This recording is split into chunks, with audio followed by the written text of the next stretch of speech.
Hi friends, welcome to నాటు వైద్యం. ఈరోజు మనం మలబద్ధకాన్ని శాశ్వతంగా తగ్గించే ఒక అద్భుతమైనటువంటి చిట్కా గురించి తెలుసుకుందామండి.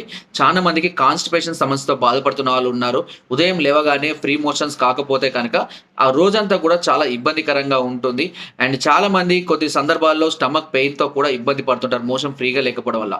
సో సర్వలోగాలకు మూలం మలమని ఒక నినాదం కూడా ఉందండి.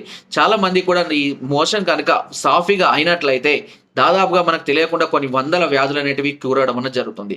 సో అందులో భాగంగానే ఈ మలబద్ధకాన్ని తగ్గించే ఒక అద్భుతమైన చిట్కాని తెలుసుకుందామండి. దీనికి ప్రతిరోజు మీరు పడుకునే ముందు ఒక గ్లాసు గోరువెచ్చటి నీళ్ళలో ఒక చెంచాడు లేదా అర చెంచాడు కరక్కాయ చూర్ణాన్ని వేసుకొని తాగినట్లయితే ఉదయాన్నే మనకు లూజ్ మోషన్స్ లాగా అయిపోతాయి. లేదా దాంతో పాటుగా కూడా కరక్కాయతో పాటుగా దాల్చిన చెక్క చూర్ణాన్ని కూడా కలుపుకొని తాగొచ్చు. దానివల్ల కూడా చాలా అద్భుతంగా పనిచేస్తుంది.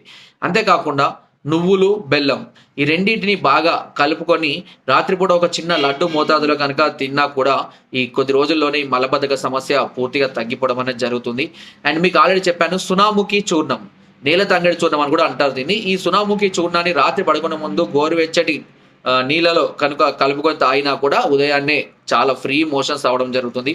దీంతో పాటు త్రిగుణ పచక్ లేదా త్రిఫల చూర్ణం, ఈ రెండిట్లో ఏదైనా సరే సేమ్ అదే విధంగా కూడా మీరు రాత్రి తాగినా కూడా అలాగే అవుతుంది. కొంతమందికి బాగా మధ్యలోనే వచ్చినట్లయితే, అంటే అర్ధరాత్రే కనుక మోషన్ వచ్చినట్టయితే కనుక ఉదయం పూట పరికడన తాగండి, చాలా ఫ్రీ మోషన్స్ అయిపోతాయి. సో దీంతో పాటు ఇంకా సమస్య ఒకవేళ ఎక్కువగా ఉంటే కాయం చూర్ణం లేదా కాయం మాత్రలని లభిస్తాయి. ఈ మాత్రలు కూడా రాత్రిపూట పడుకునే ముందు ఒకటి వేసుకున్నట్లయితే ఉదయం 1 లేదా 2 సార్లు ఫ్రీ మోషన్స్ అయ్యే అవకాశం ఉంటుంది. ఇలా రోజు తప్పించి రోజు వేసుకున్నట్లయితే ఈ మలబద్ధక సమస్య అనేది పూర్తిగా తగ్గిపోవడం జరుగుతుంది. మలబద్ధకం ముఖ్యంగా రావడానికి గల కారణాలు ఆహారాన్ని సరిగా నమిలి తీసుకోకపోవడం, వాటర్ తక్కువగా తాగడము, నాన్ వెజ్ ఎక్కువగా తీసుకోవడము అండ్ డ్రింకింగ్ ఇలాంటి అధికంగా తీసుకునే వాళ్ళు, ముఖ్యంగా చింత పులుపును అధికంగా ఉపయోగించే వాళ్ళలో ఈ మలబద్ధకం సమస్య వస్తుంది. మలబద్ధకం సమస్య వచ్చిందంటే స్కిన్ డిసీజ్, ర్యాషెస్, దద్దులు ఇలాంటివి కూడా రావడానికి చాలా వరకు అవకాశం ఉంటుంది.